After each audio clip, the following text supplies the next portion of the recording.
ॐ नमो भगवते वासुदेवाय। ॐ नमो भगवते वासुदेवाय। ॐ नमो भगवते वासुदेवाय। ॐ अज्ञानतिमिरान्धस्य ज्ञानाञ्जनाशलाकया चक्षुरुन्मिलितं येन तस्मै श्रीगुरुभ्ये नमः। হরে কৃষ্ণ। তো আজ রবিবার, আজকে স্পেশাল ক্লাসে আপনাদের থেকে আমি শুনি বা আমরা সবাই একজন আরেকজনের থেকে শ্রবণ করার চেষ্টা করি। কালকে আপনাদের ইনপুট দিতে দেরি হয়েছে, কারণ বিভিন্ন ব্যস্ততার মধ্যে থেকে আপনাদেরকে ইনপুট দেওয়া যায়নি। তো মনমোহন প্রভু সন্ধ্যেবেলাতে রিপোর্টটা দিয়েছিল যে 18 নম্বর অধ্যায়ের 61 নম্বর শ্লোক থেকে 73 নম্বর শ্লোক পর্যন্ত যে যতখানি বলতে পারবেন, শুধু মানে আপনাদের কোনো রকমের কোনো বাধ্যবাধকতা নেই, যতখানি জানেন এই শ্লোকগুলি আপনাদেরকে 2-3 দিন দুবার বুঝিয়ে আমি পড়িয়েছিলাম বা বলেছিলাম বিশেষভাবে গুরুত্বপূর্ণ। তো সেই শ্লোকগুলি আপনারা বলতে পারবেন বা তার একটু ব্যাখ্যা আপনারা করুন। কে প্রথমে কে বলবেন? 5 মিনিট, পাঁচ আমি মিনিট করেই বলবো বলুন না। প্রভুজি। বলুন মাতাজি, হ্যাঁ। বলুন। সবাই শ্রবণ করুন এবং শ্রবণ করে আপনারা যদি বলার জন্য প্রস্তুত হতে পারেন তাহলে ভালো। বলুন, বলুন মাতাজি। ওম নমো ভগবতে বাসুদেবায়। উপস্থিত সমস্ত ভক্তবৃন্দকে আমার সশ্রদ্ধেয় প্রণাম জানিয়ে আমি কিছু বলার চেষ্টা করছি। ভগবদ্গীতা ভগবানের মুখনিসৃত এক নির্মল গ্রন্থ। মল অর্থাৎ নোংরা, কোনো রকম জড়জগতের নোংরা ভগবদ্গীতাকে ছুঁতে পারে না। ভগ ভগবানের জীবের প্রতি অসীম কৃপা। তিনি জড়জগতের মানুষ জড়জগতের জড়জগতের কলুষিত মানুষদের উদ্ধার করার জন্য যেমন ভগবদ্গীতা সৃষ্টি করেছেন, ঠিক তেমনি তার প্রতিনিধি হিসাবে বৈষ্ণবদের অর্থাৎ কৃষ্ণ ভক্তদের পাঠিয়েছেন। আর এই কৃষ্ণ ভক্ত পুস্তকের মাধ্যমে ভগবানের বাণী পুস্তকের মাধ্যমে, ভগবানের বাণীর মাধ্যমে, অথবা নিজে না জানলে যে জানে তার কাছে নিয়ে আমাদের ভগবত জ্ঞান প্রদান করার চেষ্টা করেন। আর এই জ্ঞান অর্জন করতে পারলে আমাদের কাছে ব্রহ্ম জিজ্ঞাসা অর্থাৎ আমি কে, আমি কোথা থেকে এসেছি, আমি কেন এসেছি, এখান থেকে আমি কোথায় যাব, আমার জীবনের চরম উদ্দেশ্য কি, এই ধারণাগুলি পরিষ্কার হয়। অর্থাৎ আমি আত্মা, আমি অবিনাশী, চিরন্তন, সত্য, আমাকে কাটা ছেঁড়া পোড়ানো যায় না, এক দেহ থেকে অন্য দেহে স্থানান্তরিত হই। আর আমাকে ঘিরে যে স্থূল শরীর অর্থাৎ দেহ রয়েছে, সে জন্ম, বৃদ্ধি, স্থিতি, জনন, ক্ষয় ও মৃত্যু, এই 6টি পরিবর্তনের মধ্য দিয়ে অতিক্রমণ করে।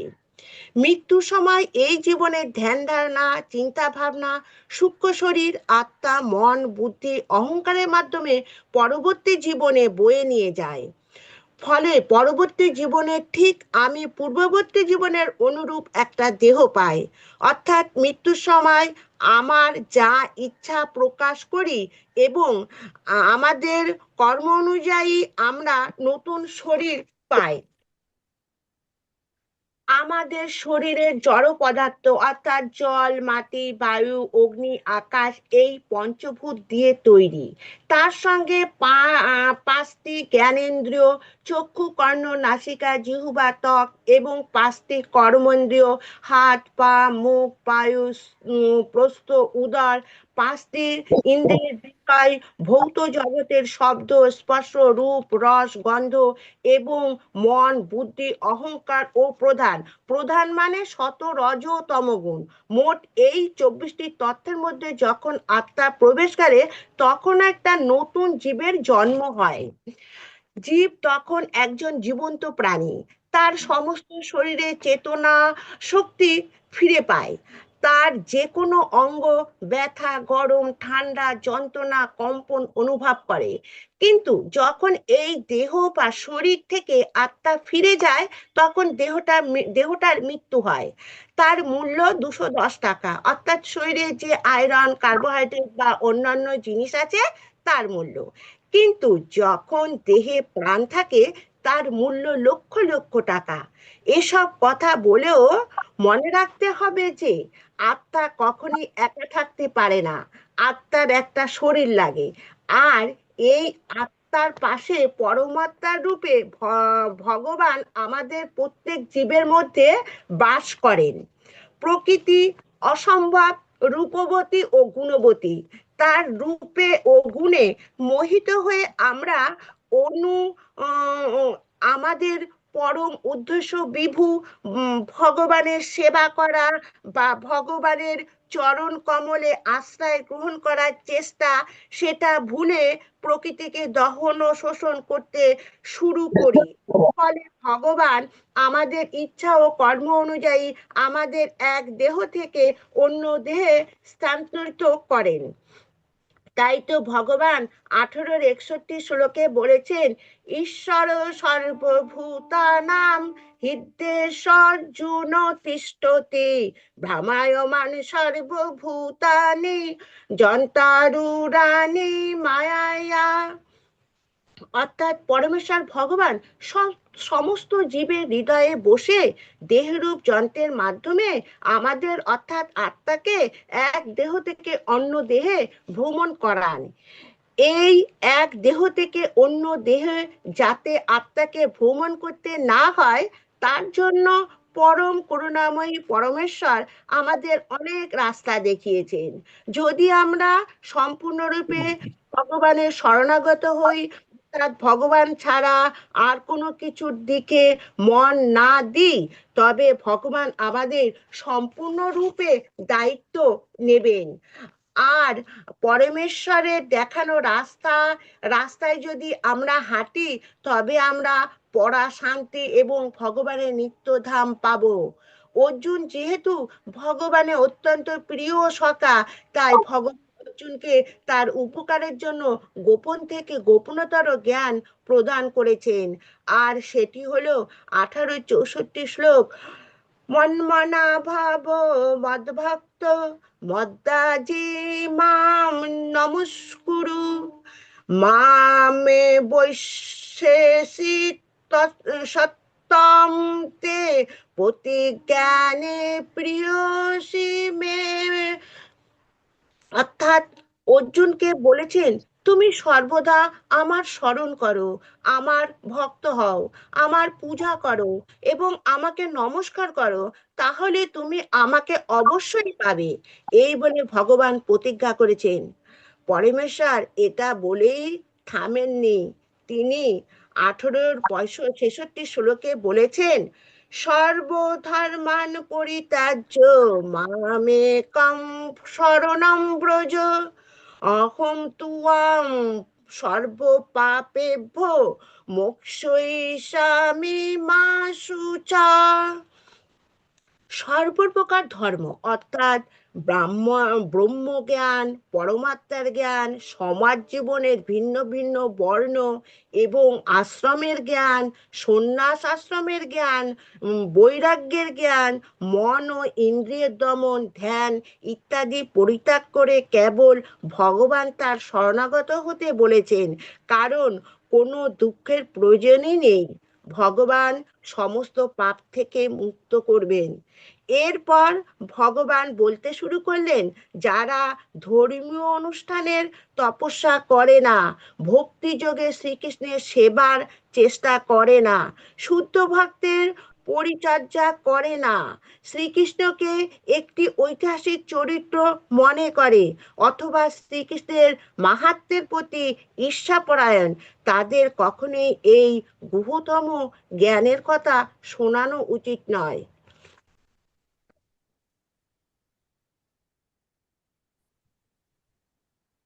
তারপর 1 নম্বর বললেন, য ইদং পরম গুহম মদ্ভক্তে সবিধাস্যতি ভক্তিময়ী পরম কীর্তা মামে বৈশ্যেতে সংশয়।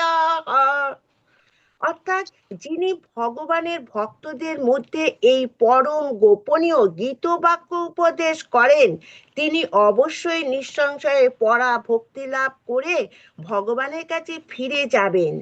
আর তার থেকে অধিক প্রিয়কারী ভগবানের কেউ নেই, এবং তার থেকে অন্য কেউ ভগবানের প্রিয়তর হবে না।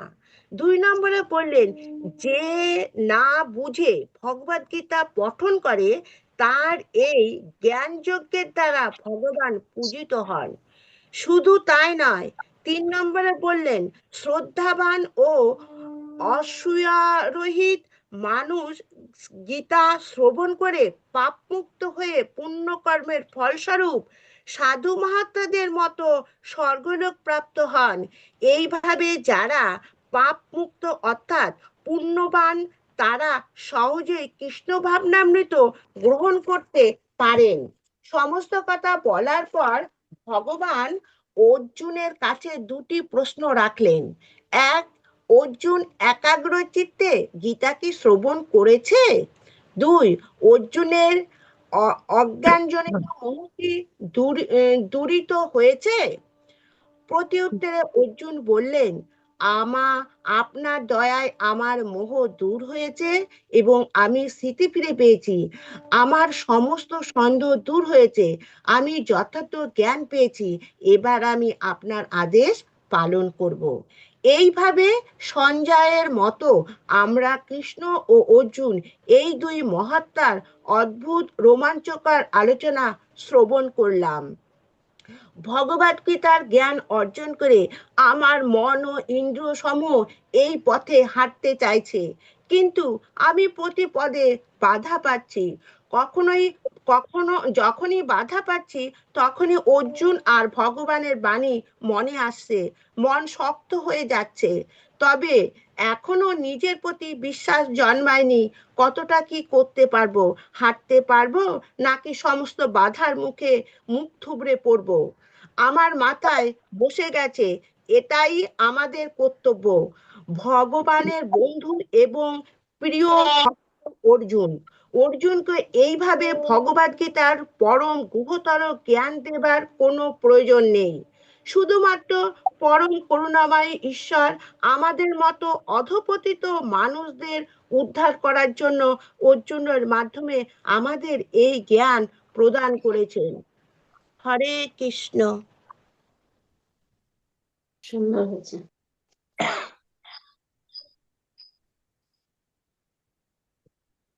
হরে কৃষ্ণ। প্রভু, মাতাজি খুব সুন্দরভাবে প্রেজেন্ট করেছেন, একটু সময় বেশি লেগেছে, কিন্তু প্রেজেন্টেশনটা খুব সুন্দর হয়েছে সমগ্র বিষয়টি কভার করে। এবার নেক্সট কে বলবেন, যে বলবেন শ্লোকের ওই জায়গাটার আগে 1 মিনিট সময় শুধু আপনারা ইন্ট্রোডাকশনে নেবেন, নিয়ে 61 নম্বর শ্লোক থেকে চলে যাবেন। হ্যাঁ, কে বলবেন নেক্সট? হরে কৃষ্ণ। কেউ নেই বলার? কেউ নেই? আচ্ছা, ঠিক আছে, নেই তো অসুবিধা নেই। প্রভুজি, আপনাদের প্রভুজি আমি একটু কিছু বলুন, বলতে চাই। বলুন, বলুন, বলুন। হ্যাঁ, বললেই ক্লিয়ার হবে, গতকাল শুধু আপনার নয়, বাকিরাও শুনবে, কনফিডেন্স বাড়বে। হ্যাঁ বলুন। গতকাল প্রভুজির মেসেজটা একটু লেটেই পেলাম।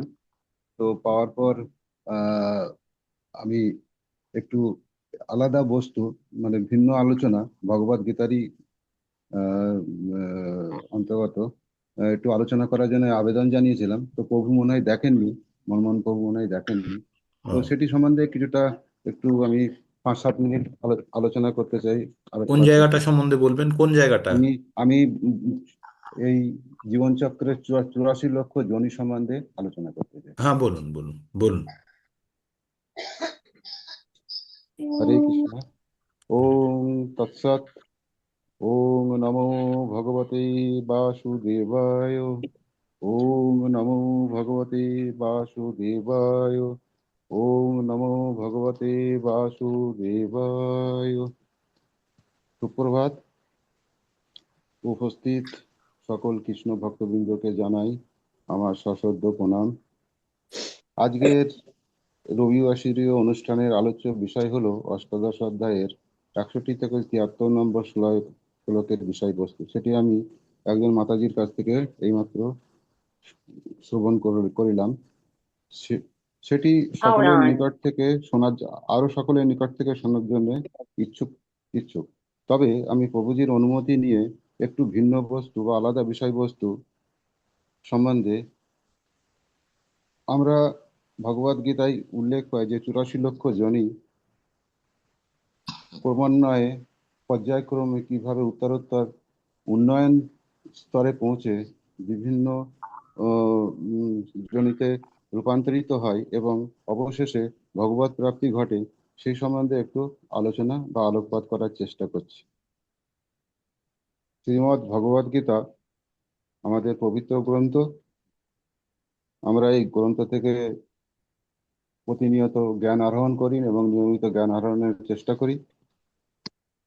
এই ভগবত গীতা হলো ভগবানের মুখ নিঃসৃত বাণী, যেটি স্বয়ং ভগবান কৃষ্ণ তার সখা অর্জুনকে যুদ্ধক্ষেত্রে প্রদান করেছিল। এই ভগবদ গীতা থেকে যে কয়েকটি বিষয় আমরা মূল আলোচ্য বিষয় আমরা জানতে পারি, সেটি হলো ঈশ্বর। ঈশ্বর হলেন পরমেশ্বর, অসীম, অনন্ত, চিরন্তন, যিনি সৃষ্টির পূর্বেও ছিলেন, এখনো আছে এবং পরবর্তীতেও থাকবেন। সেই ঈশ্বরের মহিমা সম্বন্ধে আমরা জ্ঞান আহরণ করেছি এবং তিনি হলেন প্রকৃত স্রষ্টা। এবং সেই স্রষ্টার সৃষ্টির মধ্যে আরেকটি বিষয়বস্তু হলো প্রকৃতি, এবং প্রকৃতির অন্তর্ভুক্ত হলো আমাদের বিভিন্ন প্রকারের স্থাবর এবং অস্থাবর বিভিন্ন জনি। প্রকৃতির স্থাবর অস্থাবর সম্পত্তির মধ্যে দুটি ভাগে আমরা ভাগ করতে পারি, একটি হলো স্থাবর, একটি হলো জঙ্গম। স্থাবর হলো যেমন পাহাড়, পর্বত, নদী, নালা, গাছপালা, যারা স্থানান্তর করতে পারে না, অর্থাৎ চলাফেরা করতে পারে না। আর জঙ্গম হলো যারা এক স্থান থেকে অন্য স্থানে চলাফেরা করতে পারে, তাদের নিজেদের জীবন ধারণের স্বার্থে বা বাঁচার স্বার্থে। এই স্থাবর ও অস্থাবর জীব সম্বন্ধে জানতে গেলে আমরা মোট 84 লক্ষ জনি সম্বন্ধে বা বিভিন্ন প্রকারের প্রজাতি বা জীব বা প্রকার সম্বন্ধে আমরা জানতে পারি। সেগুলি হলো ফার্স্ট, 1 নম্বর হলো উদ্ভিদকুল বা উদ্ভিদজাত সম্পদ। এই উদ্ভিদ বা গাছপালা, লতা, গুল্মাদি, এটা 20 লক্ষ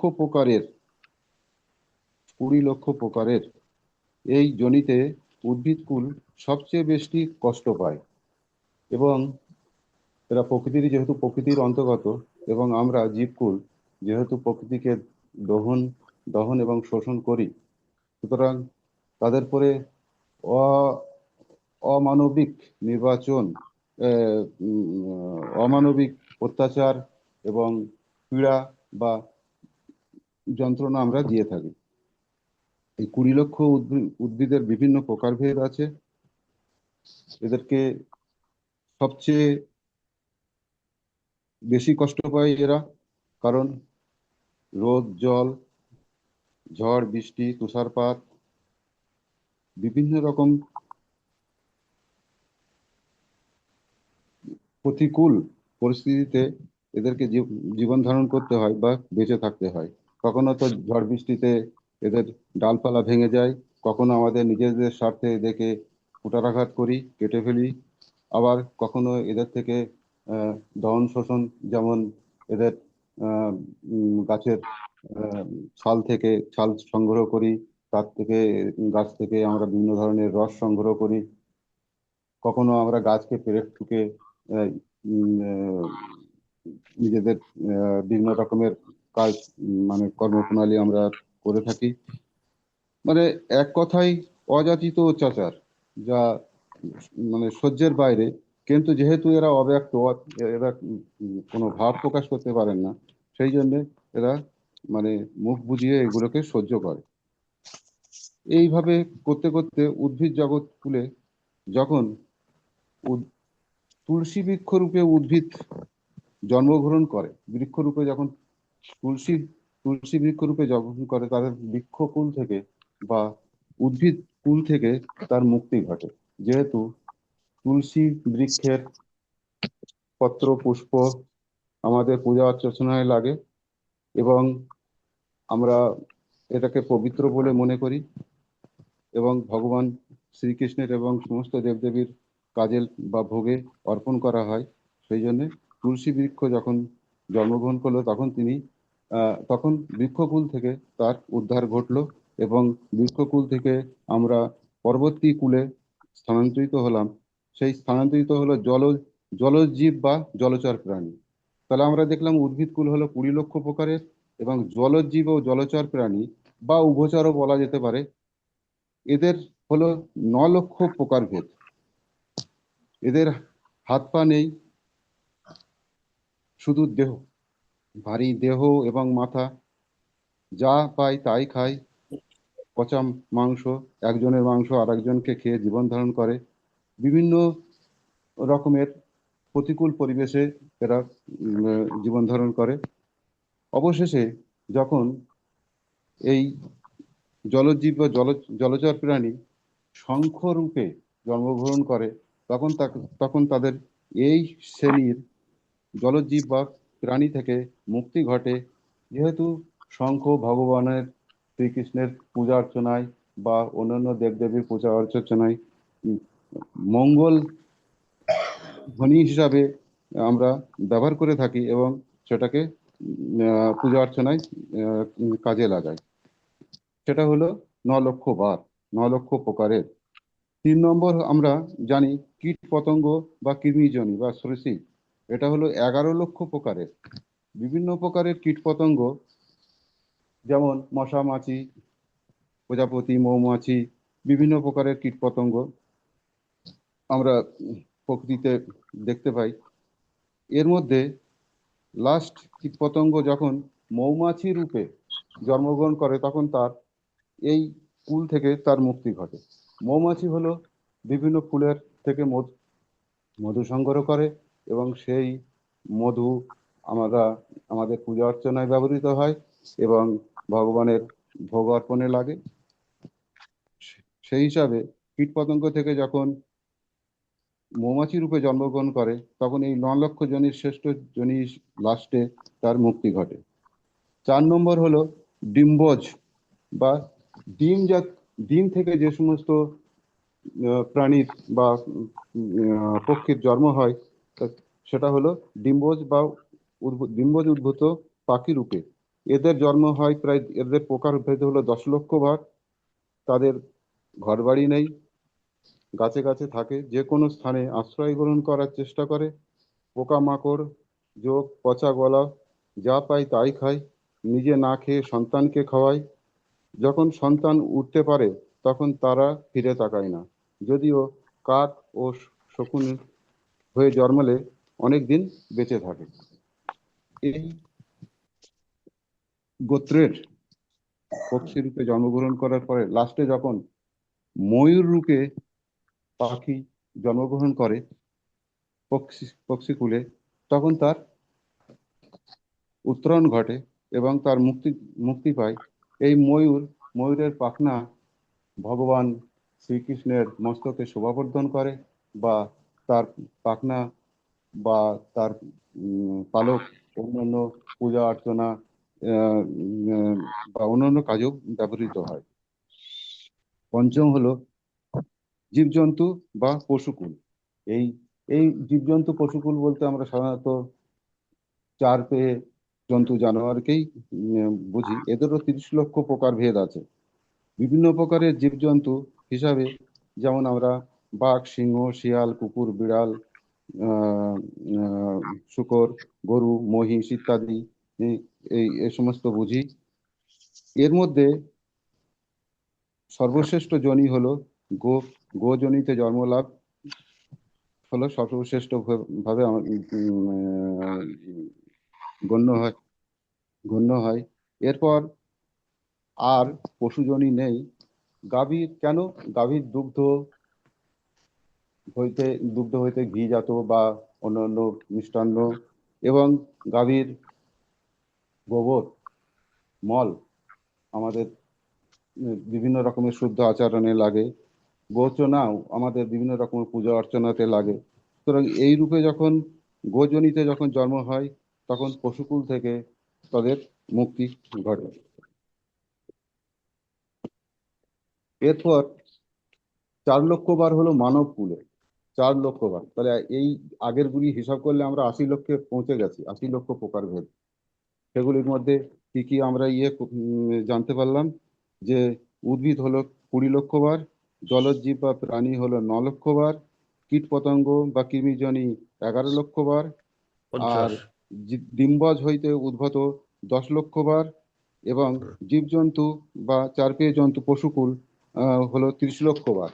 এরপরে আমরা আহ, আহ, যে ষষ্ঠ অধ্যায় মানে অধ্যায় 6-এ যেটা আমরা জানতে পারি সেটা হলো মনুষ্যকুল বা মানব। 4 লক্ষ বার মানব কুলে জন্মগ্রহণ করতে হয়। এবার এই মনুষ্যকুলের মধ্যে কথাটি মানব শব্দটির উৎপত্তি হলো মনু শব্দ থেকে, অর্থাৎ সৃষ্টিকর্তা ব্রহ্মা ভগবানের আদেশে তার নিজস্ব ইচ্ছা শক্তি এবং সংকল্পের জোরে তিনি যে প্রথম পুরুষ সৃষ্টি করেছিলেন স্বয়ংভূ মনু নামে পরিচিত। এই বৈদিক শাস্ত্রে বা ভগবত পুরাণে এর উল্লেখ আছে। এই মনু হলো মানব জাতির প্রধান প্রথম পুরুষ বা প্রথম উত্থান। মানব জাতির আরো পৌরাণিক কাহিনীতে বর্ণিত আছে যে এই ভগবান ব্রহ্মা তার দেহের 2 প্রকার ভেদে পুরুষ হিসাবে মনু এবং স্ত্রীলিঙ্গ হিসাবে শতরূপা নামে 2 প্রকার ভেদে তিনি তৈরি করেন এই স্ত্রী আর পুরুষ। এই স্ত্রী পুরুষের সমন্বয়ে পরে বংশ বিস্তার হয়। এদের মধ্যে জানা যায় শিবপুরাণ বা মৎস্য পুরাণে যে মানব জাতির যে আদি মাতা পিতা হিসাবে এই মনু আর শতরূপাকেই আমরা পরিচিত। এবং মনু শতরূপার 2 পুত্র, একজনের নাম হলো প্রিয়ব্রত আর একজনের নাম হলো উত্থানপাদ। 3 কন্যা ছিল, আকুতি, দেবহূতি প্রভৃতি। এই পুত্র কন্যাদের পরবর্তীকালে বিভিন্ন ঋষি এবং প্রজাপতির আহ, উম, বিবাহ সম্পর্কের মাধ্যমে তাদের বংশ বিস্তার করে এবং ওরা উত্তরোত্তর মনুষ্য জাতির উত্থান শুরু হয়। 4 লক্ষ বার মানবকুলে বিভিন্ন প্রকার মানুষজনিতে জন্ম হয়। প্রথম হিসাবে আমরা যেটা দেখতে পাই সেটা হলো বন্য মানুষ হিসাবে জন্ম হয়। বনের মধ্যে বসবাস বা জীবন ধারণ করে এবং পশু সম খাদ্য বা আহার গ্রহণ করে। তাদের আত্মপর জ্ঞান নেই। দ্বিতীয় যেটি পর্যায়ে আমরা দেখতে পাই তারা হলো পাহাড়িয়া জাতির গোত্র। জন্ম হয় নাগা, কুকি, সাঁওতাল, কোল, ভিল, মুন্ডা ইত্যাদি। বন, জঙ্গল ও জলের প্রতি তাদের অধিকার বা তারা নির্ভরশীল। তৃতীয় যেটা আমরা জানতে পারি সেটা হলো অধমকুল। তারা দেব ধর্ম মানে না, অপকর্ম করে, মদ্যপান করে, আসরিক প্রবৃত্তির স্বভাব। তারপরের যে মনুষ্যকুল আমরা সম্বন্ধে জানতে পারি সেটা হলো শূদ্রকুলে জন্ম হয়। শূদ্রকুল তামসিক প্রবৃত্তির অন্তর্গত, যা কর্ম করে তার নিজে ভোগ করে। কেউ অন্ধ, কেউ কানা, কেউ খোঁড়া, কেউ ল্যাংড়া, বোবা ইত্যাদি। কারো স্বভাব ভালো হয় কর্মগুণে। তারপর জন্মায় বৈশ্য জাতি কুলে, কর্ম অনুযায়ী ফল ভোগ করে। তারপর জন্ম হয় ক্ষত্রিয় কুলে, কর্মফলের ফল ভাগী হয়। অবশেষে ব্রাহ্মণ কুলে জন্মায়। এখানে তারা একাধিকবার জন্ম হয় না। উত্তম ব্রাহ্মণ তার জন্ম শ্রেষ্ঠ। ব্রহ্মজ্ঞানের অধিকারী, নিজের উদ্ধারের জন্য সে আত্মজ্ঞান লাভ করে।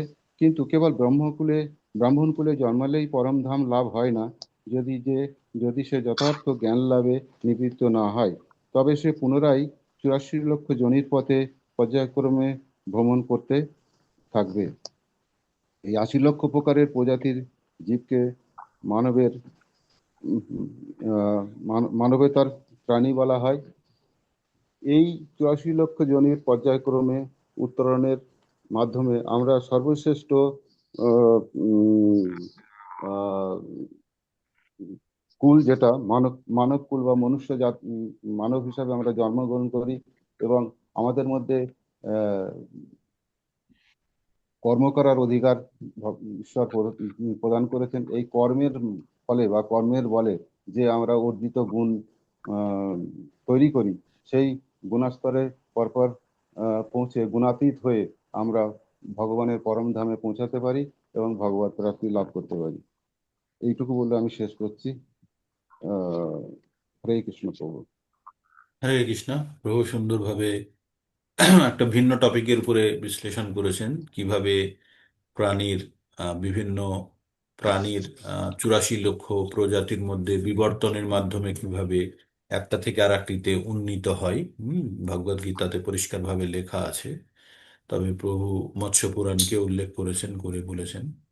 তো আমরা এই যে আহ এই জিনিসটা প্রভুজি বললেন, এটি আমরা 17 নম্বর অধ্যায়ের শেষ প্যারাতে কিন্তু আমরা এইরকম একটু পড়েছিলাম। কি পড়েছিলাম? যে মনুষ্যের ব্যাপারে বলা ছিল। প্রভু যেমন সমস্ত পশুকুলের কথা বলেছে, স্থাবর জঙ্গম সব মিলিয়ে বিবর্তনের মাধ্যমে পরিবর্তিত হয়েছে। আর এখানে শুধু আমরা মানুষের প্রবৃত্তি সম্বন্ধে এখানে বলা হয়েছে। মানুষ তিনটে গুণ দ্বারা আহ চালিত হয়। এই তিনটে গুণের প্রভাবেই মানুষ বিভিন্ন বর্ণে এবং আশ্রমে বিভক্ত হয়ে পড়ে আছে। হ্যাঁ, তো তখন তখন মানুষ কি করে? তখন মানুষ এই বিভিন্ন অবস্থাতে পড়ে থাকার ফলে তাদের, এই প্রভু বলল না যে বিভিন্ন বিবর্তনের মধ্যে দিয়ে যেতে পারে। একটা হচ্ছে ক্রমান্বয়ে উন্নতি, শূদ্র থেকে বৈশ্য থেকে ক্ষত্রিয় থেকে ব্রাহ্মণ, এবং তারপরে চরম মুক্তির দিকে যেতে পারে। এটা হচ্ছে ক্রমান্বয়ে উন্নতি। আর এই এই এই যে মানে আমাদের যে প্রথাগতভাবে ভাগ করা আছে বৈদিক শাস্ত্রে, সেই রকম প্রথাগতভাবে ভাগের কথা বলেনি, সেখানে বলেছে গুণ এবং কর্ম অনুসারে। তাই এই জীবনের মধ্যে আপনাদের কাছে দুটো অপশন আছে। এক হচ্ছে জন্ম জন্মান্তরের ক্রম উন্নতির মাধ্যমে আপনারা গুণাতীত অবস্থায় প্রবেশ করবেন বা কৃষ্ণ ভাবনায় প্রবেশ করবেন জন্ম জন্মান্তর মধ্যে অনেক জন্মের পরে, অথবা এই জীবনেই আপনাদের মধ্যে অভ্যাসের, আচার আচরণের এবং গুণগত পরিবর্তন করে করে আপনারা কৃষ্ণ ভাবনায় আসতে পারেন। তাই শেষের প্যারাটি আরেকবার আমার পড়ার জন্য খুব ইচ্ছে হচ্ছে, তাই আপনাদের জ্ঞাতার্থে আমি পড়ছি। হ্যাঁ, শ্রবণ করুন। বদ্ধ অবস্থায় মানুষ দেবদেবী, ভূত প্রেত অথবা কুবের আদি যক্ষদের পূজা করার জন্য আসক্ত থাকে। রজ ও তমগুণ রজ ও তমগুণের থেকে শতগুণ শ্রেয়। কিন্তু যিনি প্রত্যক্ষভাবে কৃষ্ণ ভাবনা গ্রহণ করেছেন, তিনি এই জড়া প্রকৃতির তিনটে গুণেরই অতীত। যদিও ক্রমান্বয়ে উন্নতি সাধন করার পন্থা রয়েছে, যেটি প্রভু বললেন। ক্রমান্বয়ে মানে আস্তে আস্তে, তম থেকে রজ, রজ থেকে শত, শত থেকে গুণাতীত, এটির একটি আছে। সেটা হচ্ছে ক্রমান্বয়ে যখন হবে তখন জন্ম জন্মান্তরে, একটা জন্মের পরে আর একটা জন্ম, একটা জন্ম মানে ক্লাস 6-এর পরে 7, 7-এর পরে 8, 8-এর পরে 9, 9-এর পরে 10। আর এখানে কি বলছে? Open university. হুম যে যে কেউ পরীক্ষা দিতে পারে, সে যদি তার গুণ যদি তৈরি করে নিতে পারে, সে পরীক্ষা দিয়ে পাশ করলে সে সার্টিফিকেট পেয়ে যাবে। আর একটা হচ্ছে 1-এর পরে 2, 2-র পরে 3, 3-র পরে 10 বছর ধরে কেউ মাধ্যমিক দিতে পারে। আবার কারোর মধ্যে গুণাবলী, সে যদি নিজে প্রস্তুত হয়ে ওপেন ইউনিভার্সিটিতে পরীক্ষা দিয়ে দেয়, সে কিন্তু মাধ্যমিকের সার্টিফিকেট পেতে পারে। তার আগে কিন্তু 10 বছর পড়ার প্রয়োজন নেই। কিন্তু সেক্ষেত্রে তাকে সেই পঠন পাঠনগুলো তাকে করে নিতে হবে। সেটা হচ্ছে ওপেন ইউনিভার্সিটি কনসেপ্ট, তাই না? তো তেমনই এখানে বলা হচ্ছে যে প্রত্যক্ষভাবে, আচ্ছা, যিনি জড়া প্রকৃতির তিনটে গুণেরই অতীত, যদিও ক্রমান্বয়ে এই উন্নতি সাধন করা পন্থা রয়েছে, তবুও কেউ যদি শুদ্ধ ভক্তের সঙ্গ লাভ করে এবং সরাসরি কৃষ্ণ ভাবনা গ্রহণ করতে পারে, মানে সরাসরি আপনি মাধ্যমিক পরীক্ষা দিচ্ছেন, 1, 2, 3, 4, 5, 6, 7, 8, 9 পড়লেন না, একদম মাধ্যমিক পরীক্ষা দিচ্ছেন কিভাবে? ভালো টিউটারের আন্ডারে পড়াশোনা করে, মানে ভালো সঙ্গ লাভ করে, যখন আপনি তার থেকে জ্ঞান অর্জন করেছেন, কি বলছে এখানে, যদিও ক্রমান্বয়ে উন্নতি সাধন করার অনেক পন্থা রয়েছে, তবুও কেউ যদি শুদ্ধ ভক্তের সঙ্গ লাভ করার ফলে সরাসরি কৃষ্ণ ভাবনা গ্রহণ করতে পারেন, সেটি হচ্ছে সর্বশেষ পন্থা। এই অধ্যায়ে সেটি অনুমোদিত হয়েছে। এভাবে জীবন সার্থক করতে হলে সর্বপ্রথমে সদ্গুরুর পাদপদ্মে আশ্রয় গ্রহণ করতে হবে এবং তার পরিচালনায় প্রশিক্ষণ গ্রহণ করতে হবে এবং তার পরম তত্ত্বের প্রতি বিশ্বাসের উদয় হবে। কালক্রমে সেই বিশ্বাস যখন পূর্ণতা প্রাপ্ত হবে, তখন তাকে বলা হয় ভগবত প্রেম। আর এই প্রেম হচ্ছে মনুষ্য জীবনের পরম লক্ষ্য। তাই সরাসরিভাবে কৃষ্ণ ভাবনা গ্রহণ করা উচিত। বোঝা গেল কি বলতে চাইলাম? হুম, যে একদম। এটা আমরা বিশ্লেষণ করলাম যে জন্ম জন্মান্তরেও আমরা কিন্তু উন্নতি সাধন করতে করতে আমরা কিন্তু পরম লক্ষ্যে পৌঁছতে পারি, কিন্তু সেটি সময় সাপেক্ষ। মানে ক্লাস 1 থেকে মাধ্যমিক পাশ করতে গেলে 10 বছর সময় লাগবে, তাই না? কিন্তু যদি কেউ যদি সেই মাধ্যমিক পরীক্ষা দিয়ে পাশ করার মতো গুণগুলি যদি কোনো টিউটরের আন্ডারে, ওই যে বলছে না, কোনো সদ্গুরুর পরিচালনায় যদি সে প্রশিক্ষণ গ্রহণ করতে পারে, সে যদি কেউ কোনো টিউটরের থেকে যদি প্রকৃত জ্ঞান অর্জন করতে পারে, তাহলে কি হবে, সে কিন্তু সেই পরীক্ষায় পাশ করলেও সে সার্টিফিকেট পেয়ে যাবে, মানে সেও মাধ্যমিক পাশের ক্যাটাগরিতে এসে গেল। তো তাই বলছে যে ক্রমান্বয়েও আমরা আমাদের উন্নতি সাধন করতে পারি, অথবা আমরা আমরা প্রকৃত সদ্গুরুর আশ্রয় গ্রহণ করে শিক্ষা লাভ করে আমরা কৃষ্ণ ভাবনার প্রকৃত প্রেমের রস আস্বাদন করতে পারি। তো এটাই হবে আমাদের জীবনের পরম লক্ষ্য। তো এই চ্যাপ্টারে এই অংশটি আপনারা বারবার প্রতিদিন পড়বেন একবার করে। বদ্ধ অবস্থায় মানুষ দেব দেবী ভূত প্রেত অথবা কুবের আদি যক্ষদের পূজা করে প্রতি আসক্ত থাকে। রজ ও তমগুণ থেকে শতগুণ শ্রেয়, কিন্তু যিনি প্রত্যক্ষভাবে কৃষ্ণ ভাবনা গ্রহণ করেছেন, তিনি এই জড়া প্রকৃতির 3টে গুণেরই অতীত। যদিও ক্রমান্বয়ে উন্নতি সাধন করার পন্থা রয়েছে, তবুও কেউ যদি শুদ্ধ ভক্তের সঙ্গ লাভ করে ফলে সরাসরিভাবে কৃষ্ণ ভাবনা গ্রহণ করতে পারে, সেটি হচ্ছে সর্বশ্রেষ্ঠ পন্থা। এই অধ্যায়ে সেটি অনুমোদিত করা হয়েছে। এইভাবে জীবন সার্থক করতে হলে সর্বপ্রথম সদ্গুরুর পদপদ্মে আশ্রয় গ্রহণ করতে হবে এবং তার পরিচালনায় প্রশিক্ষণ গ্রহণ করতে হবে। তখন পরম তত্ত্বের প্রতি বিশ্বাস উদয় হবে এবং কালক্রমে সেই বিশ্বাস যখন পূর্ণতা প্রাপ্ত হয়, তখন তাকে বলা হয় ভগবত প্রেম। আর এই প্রেমই হচ্ছে জীব সমূহের পরম লক্ষ্য। সরাসরিভাবে তাই কৃষ্ণ ভাবনা গ্রহণ করা উচিত। হরে কৃষ্ণ। তো এই ছিল আজকের অনুষ্ঠানে, কিন্তু আপনাদের আমি আরো অনেকের মুখ থেকে আমি শুনতে চাইছিলাম যারা প্রস্তুত হয়ে বলতে পারতেন। হুম, সংখ্যা, কারণ আপনাদেরকে খুব লাস্ট মোমেন্টে ইনফরমেশনটা দেওয়া হয়েছে, তাই আপনারা হয়তো প্রস্তুত হন। আর কেউ বলতে পারবেন ছোট 3-4 মিনিটের মধ্যে বলার জন্য প্রস্তুত আছেন? ওই 60 থেকে 61 থেকে 73-এর জাস্ট একটু জিস্ট বলতে পারেন, শ্লোকা না বলেও বলতে পারবেন, যা বুঝেছেন তাই বলুন ওই জায়গাটা থেকে। কেউ বলতে পারবেন? ঠিক আছে প্রভু, আমি বলছি। হরে কৃষ্ণ। হরে কৃষ্ণ মাতাজি। বলুন, আপনার নাম ডিসপ্লে হচ্ছে না মাতাজি। হ্যাঁ, রিনা সিকদার।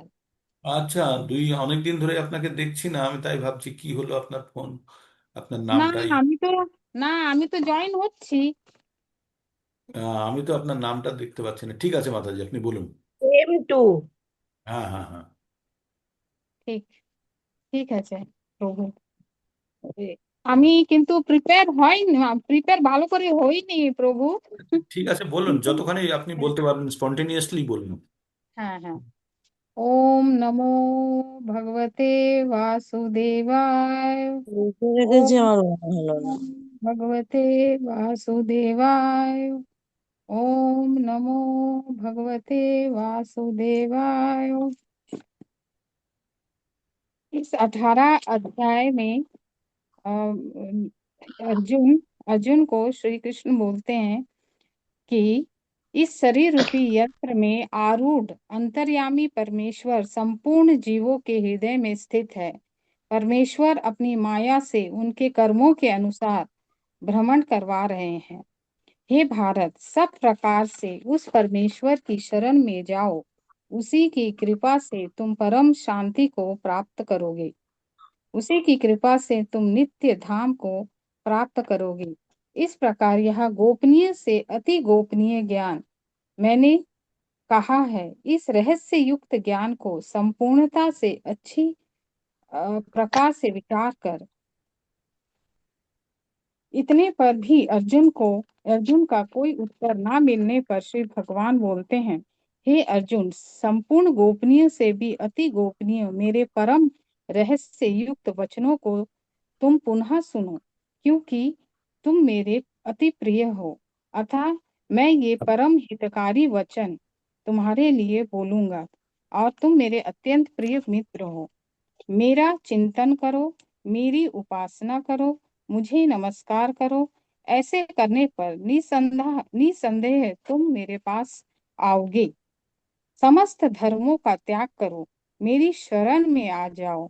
मैं समस्त पापों से उद्धार कर दूंगा, भय मुक्त कर दूंगा और तुम शोक रहित हो जाओगे। हे अर्जुन, तेरे हित के लिए कहे गए इस गीता रूपी रहस्य को किसी भी काल में तप रहित मनुष्य के प्रति नहीं करना चाहिए, भक्ति रहित मनुष्य के प्रति भी नहीं करना चाहिए। जो सुनने की इच्छा नहीं रखता हो उसके सामने भी नहीं कहना चाहिए। जो मेरी निंदा करता हो उसके प्रति उसे भी ये ज्ञान नहीं बोलना चाहिए। जो पुरुष मेरे में अतिशय प्रेम पूर्वक इस परम रहस्य युक्त ज्ञान को निष्काम भाव से प्रेम पूर्वक कहेगा, इसका प्रचार करेगा, वह निसंदेह मुझे ही प्राप्त करेगा। मेरे अतिशय प्रिय कार्य करने वाला उससे बढ़कर मनुष्य में ना तो कोई है ना कोई और होगा। हे अर्जुन, जो पुरुष इस धर्म में संवाद रूप गीता शास्त्र को पढ़ेगा, नित्य पाठ करेगा, उसके द्वारा मैं ज्ञान यज्ञ से पूजित होऊंगा। जो हमारे पवित्र संवाद का अध्ययन करता है वह अपनी बुद्धि से मेरी पूजा करता है। जो पुरुष श्रद्धा युक्त एवं दोष दृष्टि से रहित हुआ इस संवाद रूप शास्त्र को पढ़ेगा अथवा नित्य पाठ करेगा, मैं उसके द्वारा ज्ञान यज्ञ से पूजित होऊंगा। हरे कृष्णा प्रभु। तो हरे बहुत कृष्णा। अच्छा। हरे कृष्ण हरे बाबू जी। कृष्णा प्रभु। प्रभु जी आप म्यूट। हरे प्रभु कृष्णा जी माता अपने जी। म्यूट। ज्ञान युग हरे तक पूजित होने के वाला बात तक बोले हैं, बहुत सुंदर रूप से, बहुत छोटा बहुत करके सुंदर। बोले हैं। उसके बाद मैं जोड़ देता हूँ। ভগবান কি বললেন, যারা জ্ঞান যোগের দ্বারা পুজো করতেও পারে ভগবানকে, যারা পঠন পাঠন করবে। তো তারপরে কি বললেন, যারা জ্ঞান যোগেও যারা পঠন পাঠন করতে পারবেন না, তারা যদি শ্রদ্ধা সহকারে শ্রবণ করে, না শ্রদ্ধা के साथ अगर कोई सुनता है, শ্রদ্ধা के साथ अगर कोई सुनता है, তো মানে বাংলায় বলি, শ্রদ্ধার সঙ্গে যদি কেউ শোনে, তাহলে সে পুণ্য অর্জন করে সে উচ্চ লোকে যেতে পারে। ঠিক। তো এই কথাগুলি বলার পরে ভগবান বললেন যে অর্জুন, তুমি কি একাগ্র চিত্তে আমার কথাগুলি শ্রবণ করেছো? আহ তো ভগবান অর্জুনকে বলল, তোমার কি মোহ দূর হয়েছে? তোমার তখন অর্জুন বললেন যে আমার সন্দেহ দূর হয়েছে, আমার মোহ দূর হয়েছে, আমার আমি এখন স্থিত আছি, মানে আমি এখন স্টেবল, আমি এখন মানসিক আহ, স্থিত অবস্থায় আছি। আমি এখন আপনি যেটা বলেছেন সেটি আমি করব। নষ্ট মোহ স্মৃতির লব্ধা তৎপ্রসাদাৎ ময়াচ্যুত, মানে হে অচ্যুত, আপনার দয়াতে আমার মন স্থির হয়েছে, আমি এখন সেটাই করব যেটি আপনি বলেছেন। না করিষ্যে বচনং তব, শেষে বলেছে। তো এটাই হচ্ছে গীতার শেষ কথা, যে আমাদের ভগবানের শরণাগতি নিয়ে ভগবানের বলা কথাগুলোকে পালন করাই আমাদের জীবনের পরম উদ্দেশ্য। ঠিক, খুব সুন্দর বলেছেন মাতাজি, ছোট করে। তো আজকে এখানেই শেষ করি। আপনাদের দিক থেকে আর একটু ভালো রেসপন্স আসলে ভালো হতো। আর 19 তারিখ এসে যাচ্ছে, 15 তারিখ এসে যাচ্ছে। 15 তারিখ এসে যাচ্ছে, মানে আপনাদের কিন্তু সকলের কাছে দায়িত্ব আছে। আমরা 15 তারিখ থেকে নতুন ভাবে আবার শুরু করব, ভগবদ গীতা রিভিশন চলবে। তো আপনারা প্রচার করুন, আপনারা ভগবানের প্রিয় ভক্ত হন। আর হরে ভগবান, কৃষ্ণ প্রভুজি। বলুন মাতাজি। টাইম হবে, আমার রেডি আছে। রেডি আছে? আমার রেডি হয়ে গেছে। হ্যাঁ বলুন, বলুন, বলুন। পড়বো, আমি রেডি করে রেখেছি। হ্যাঁ বলুন মাতাজি, বলুন। ছোট 5 মিনিট টাইম নিই না, বলুন। হ্যাঁ আমি তাড়াতাড়ি পড়ে দিচ্ছি। হ্যাঁ বলুন। ভগবদ গীতার 18তম অধ্যায় গুরুত্বপূর্ণ। এই অধ্যায় অনন্য ভক্তি ও নিঃস্বার্থ কর্ম করে কি করে জড়গুণ অতিক্রম করে আত্ম উপলব্ধি করা যায় এবং কর্মের সমস্ত ফল পরমেশ্বরে অর্পণ করে কিভাবে মোক্ষ বা মুক্তি লাভ করা যায় তা আমরা জানতে পারি। পরমেশ্বর ভগবান পরমাত্মা রূপে প্রতিটি জীবের হৃদয়ে অবস্থান করে জীবাত্মাকে পরিচালনা করেন। অর্জুন জীবাত্মা রূপে প্রকৃতিজাত গুণের বশবর্তী হয়ে যুদ্ধ করতে অস্বীকার করেছিলেন, অর্থাৎ নিজেকে সর্বেসর্বা মনে করেছিলেন। অর্থাৎ অর্জুন মায়ায় আবদ্ধ। ভগবান অর্জুন তথা আমাদের মতো মানুষদের স্মরণ করান জীবাত্মা নয়, পরমাত্মার ইচ্ছাতেই সমস্ত কর্ম সম্পাদিত হয় এবং পরমাত্মার নির্দেশে জীবাত্মা এক দেহ থেকে আর এক দেহে আরোহণ করে জড় জগতে বারবার ফিরে আসে। অর্থাৎ এইভাবে আত্মার দেহান্তর প্রক্রিয়া চলে। জীব সর্বতোভাবে পরমেশ্বরের অধীন, তাই জীবের কর্তব্য হলো পরমেশ্বরে আত্মসমর্পণ করা। ভগবানে অনন্য মানা হয়ে সম্পূর্ণরূপে তাতে আত্মসমর্পণ করলে দুঃখ দুর্দশা মুক্ত হয়ে কেবল পরম শান্তি পাওয়া যাবে তা নয়, অন্তিমে চিৎ জগৎ বা বৈকুণ্ঠ লোক প্রাপ্ত হয়ে জন্মমৃত্যু চক্র থেকে চিররেখায় পাওয়া যায়। কারণ ভগবত ধাম হলো সেই ধাম যেখানে পরম ধাম, যেখানে সূর্য, চন্দ্র, অগ্নি বা বিদ্যুৎ আলোকিত হয় না।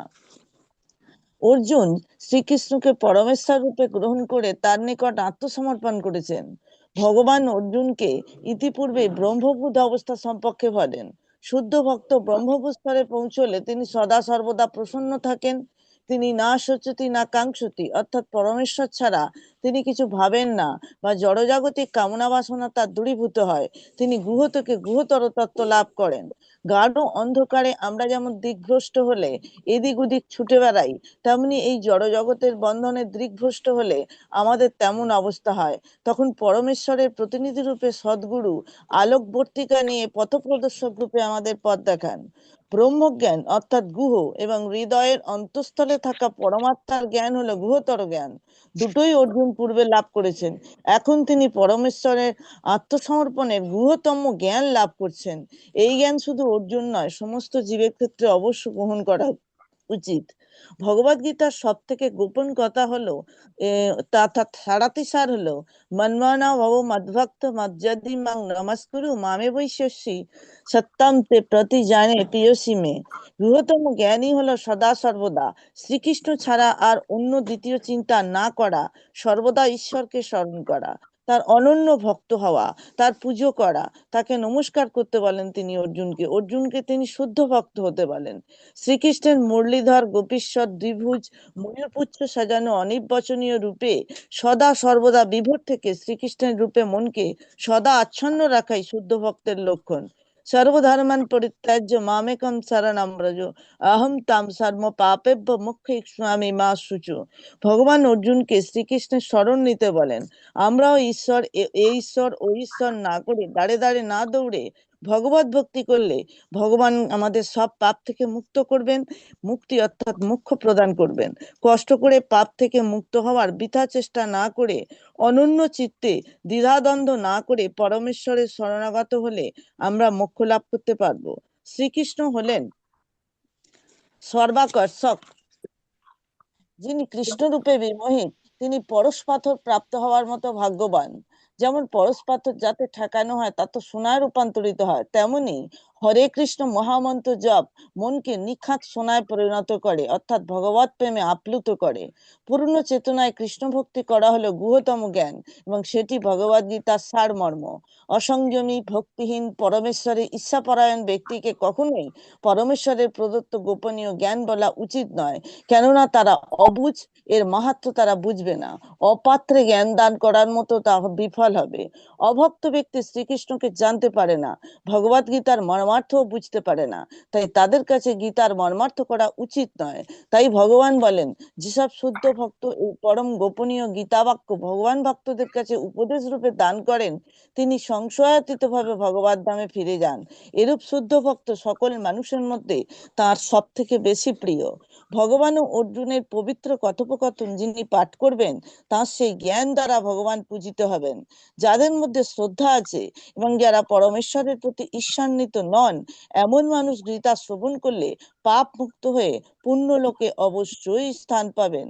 শুদ্ধ ভক্তের কাছে থেকে ভগবানের কথা শুনলে সেই সব মানুষ পাপ মুক্ত হয়ে সাধু সন্তদের লোকে অবশ্যই স্থান পাবে বলে ভগবানের অভিমত। এরপর ভগবান অর্জুনের মনের অবস্থা জানার জন্য জিজ্ঞাসা করেন, এই গুহতম জ্ঞান শ্রবণে অর্জুনের অজ্ঞানজনিত মোহ দূর হয়েছে কি?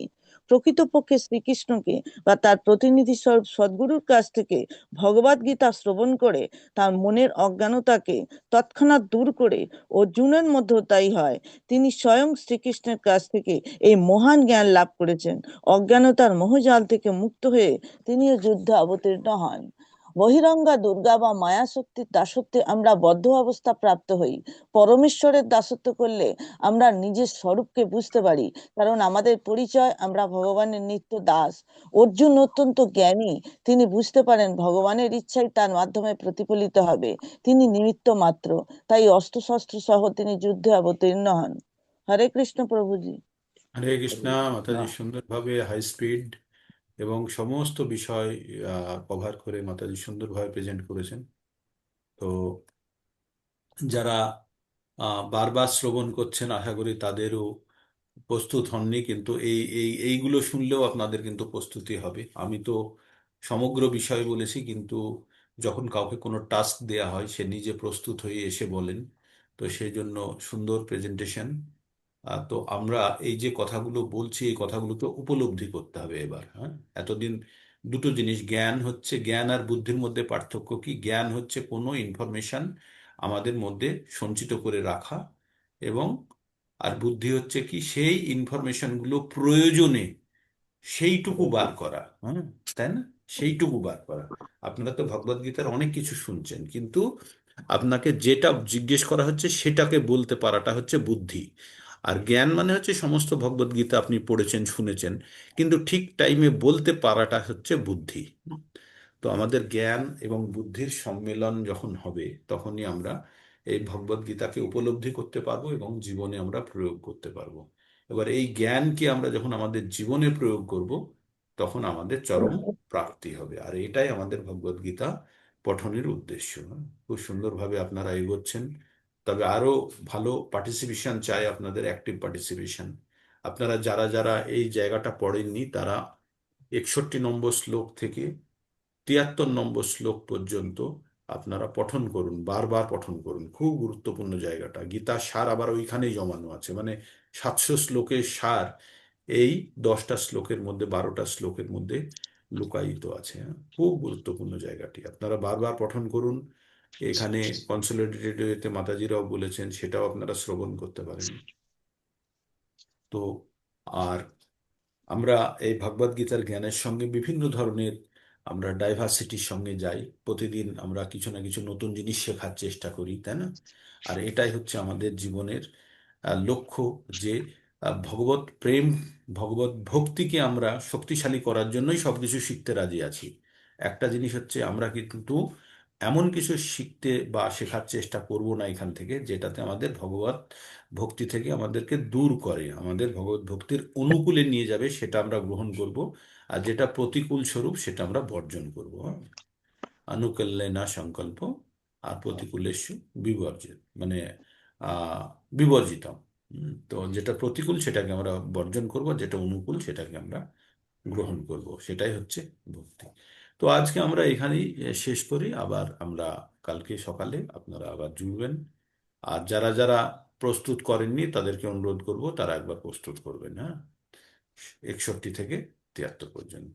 হরে কৃষ্ণ। কারো কিছু বলার থাকলে বলুন, ক্যামেরা অন করুন যারা যারা করবেন।